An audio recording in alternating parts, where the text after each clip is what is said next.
Good afternoon. I'm really glad to be here and happy that the association here in Dallas-Fort Worth and Osages took it on ourselves to organize this meeting and bring us all together.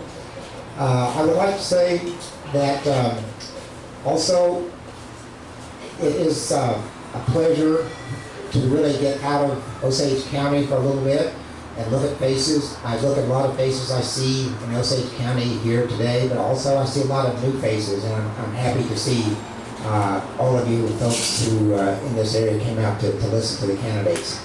Who am I? My name is JOECONNER. I am the son of an original Lattee. I know I don't look that old, but indeed I am. I was raised on my father's allotment, northwest of Greenville, Oklahoma, which is an extreme northwest corner of the Osage Reservation. Where my grandfather was, he also was an original Lattee.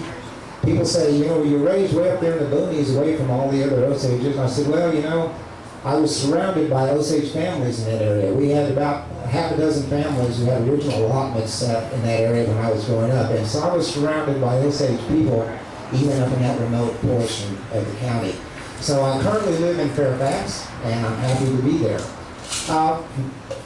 When I finished my raising there in Granola, went to public school, I went off to college, spent about 10 years doing that, acquired a bachelor's degree, a master's of science, and a doctoral degree, all in psychology.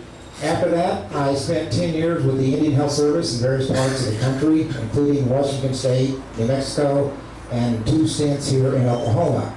As a clinical psychologist and director of community health, I've learned quite a little bit about healthcare. I directed health programs, supervised public health nurses, social workers, psychologists, psychiatrists, and so on. After 10 years in the Indian Health Service, my father passed away. My mother was left alone, and we decided to move back to Granola from Santa Fe, New Mexico, where we were living at the time. Moved back to Granola, decided that we really couldn't practically pursue the clinical psychology sort of practice, so we started a consulting firm specializing in providing research services to American Indian communities and tribes. And I'm happy to say we're celebrating our 25th year as a private enterprise research business located on an Indian reservation, one of the few in the country, I would dare say. Most of the time when we bid with contracts and we bid for grants, our competitors are Ivy League schools, OU, OSU, and then occasionally, this little research firm in Fairfax, Oklahoma. And I say we've been surviving and doing quite well for the last 25 years. During this time, I was honored to serve on the Osage Government Reform Commission. At that point, that is one of the most inspiring things I've done, and really brings me the reason why I decided that it's time to run for Congress. And these questions are very pertinent that are asked. The reason I think they are is because before I got here, I've been traveling around locally, and I've heard from many Osages that they do not feel like the current government listens to them. In fact, there have been very few public meetings, community meetings, town hall meetings, or anything conducted by the current government. So not only do you guys not know much what's going on, we in the Osage in that community don't know much what is going on. So I would like to fix that. I would like to open up our government, have town hall meetings, arrange electronic telecommunications, Skype meetings with other associations to hear what you have to say. So we have some guidance of what we're doing in this government that is yours, and in spending the money that is yours. So I really am pleased to hear these questions.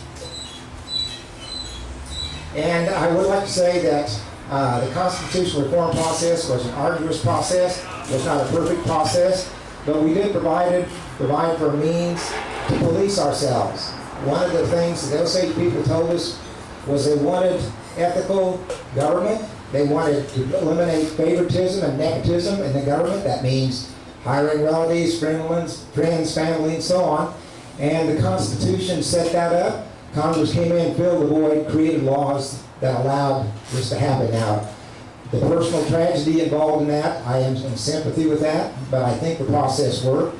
I think future government officials should be held accountable if they perform illegal acts, unethical acts, and so on.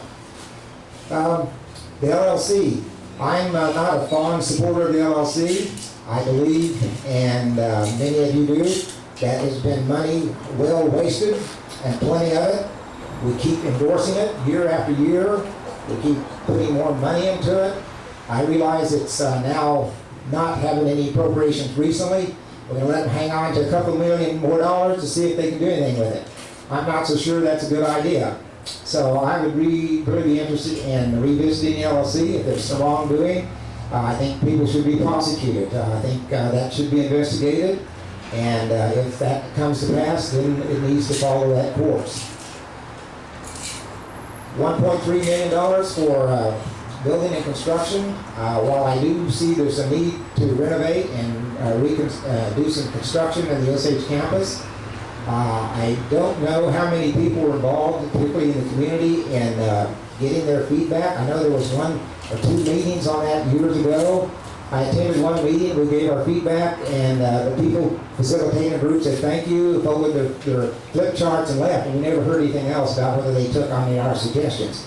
And looking at the plan, they didn't take any of our suggestions. So I guess I would be really in favor of looking carefully at whether or not we need to consider reappropriating some of that money, particularly to get it out to services to Osages everywhere. That said, I think the last question was, what about Osages off reservation? My intent is, like I said when I started this, I've learned that many people, no matter where they live, that I've talked to, Osages, feel that really they're kind of getting left behind. I would, if elected, my view is that no matter who you're related to, where you live, what you do, you should be represented. Whether it's in San Diego, Fort Worth, Gray Horse, Pahuska, wherever that happens to be. You are Osages. So I thank you very much. Thanks, sir.